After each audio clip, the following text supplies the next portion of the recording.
They're afraid you won't protect them again. They're afraid to come to you. You already know who this is. Also, you hold the answer that they want. That's why they're trying to come to you for help. They've been trying to reach out. You may have blocked them or just given them a cold shoulder in some way. They have fumbled your help before. Please don't make this fit. You know who this is if it's for you. This has come up pretty recently. And here's the thing. You want to protect them again, but you can't keep hurting yourself to protect someone. And it's just not your job to do that. They're trying to use guilt trips. That's how you know it's not your job to do it, okay? If they're trying to persuade you with guilt, that can be a sign of desperation. But it's all in the way people ask. They want you to give more than you've ever been able to give. They don't like it when you say no. They weren't used to that. The Spill Tea Oracle deck. What else do you need to know? Rumor has it. Let the rumors flow. Oh, look. Inner conflict. Gossip spread, breaking news, testing limits. They already did test your limits, okay? And it might be going around in circles with people, whatever happened before. They're talking about it. They wonder what has gotten back to you. But nothing had to get back to you. Nothing had to get back to you. You already knew. It is not breaking news to you. Maybe to them. That's the thing. Something is catching up to them that they're just like, oh no, I bet they knew about this. I bet they did this. They saw through this. Yeah. It's brand new news to them, but it's not to you. This is the What's the Tea Oracle deck. They should have known better. They have been testing your limits. And that's the side that people aren't seeing. Let them talk. It doesn't even matter because your time is so valuable. You know this. You already know this. It comes from their inner conflict as well. But anyway, What's the Tea Oracle deck? What else do you need to know about this person? Bad reputation. Fake smiles, grudge holders. See, they have been preying on your downfall, but they're also very much a fair weather friend. Like, they also pray for your success if it benefits them. If it doesn't benefit them, oh, they don't want anything for you. I mean, that's just how a lot of people are. It's best just not to look around, not to compare yourself.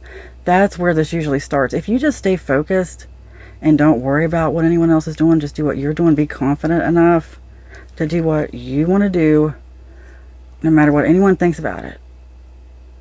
As long as you're not hurting anyone. As long as you're, I believe, putting good things out into the world, at least things that will be for the good of the world, then what's the big deal?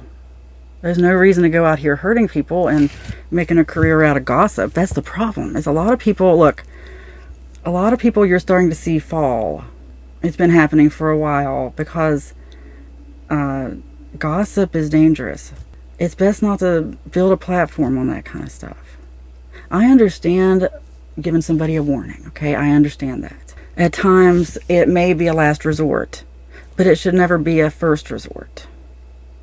It should be only for emergency situations that you would ever use your platform, a social media platform, or really anything, any platform, your phone at all, seriously, to spread lies about people. Not lies, but just negativity, stuff that you don't know to be true. Judging someone based off of one screenshot, one video, when that's not who they are. That's the funny thing about social media. And if you've listened this far, I'm only going to mention the kind of stuff like this at the very end for people who really want to hear me. But yeah, I talked about having a podcast. And once I record the first few episodes, I will put a link to it. I have a website and all this stuff, but it can be so hard with these days when you gain a following. If you gain it for something that you're doing for someone, like these readings, yeah, this is like a service I provide, right? Because I think people just assume, like, and it's not just me, it happens to everybody, and it's not my first time with this. That's why it's so triggering. It's happened to me so much, where I used to be able to have other videos that I could talk about whatever I wanted to talk about. As I get more niche down as the following grew, because that was back when I had like less than, 5,000 followers. Now, as it's grown, I had to start a brand new platform on TikTok. the bigger you get, the more niche you get, the more people who are going to cry out, oh, that's not what I wanted to hear. I want to hear this. So that can be rough. This could be for you too, because what I'm getting a sense of here is people want to guide your creativity. They want to guide your consciousness, whether it's through creative work. I don't know if you're a content creator or not, but if you're sending text messages to somebody you know personally, guess what? You're a content creator. You are creating content for them. Content, consciousness. You are filling other people with your emotions. That's why I have to keep DMs off. Some of us have to protect our focus. And that could be you too. Like, you need to focus. It's time to focus. These people are trying to get you to focus on something else. They want you to worry about what they want and what you can do for them.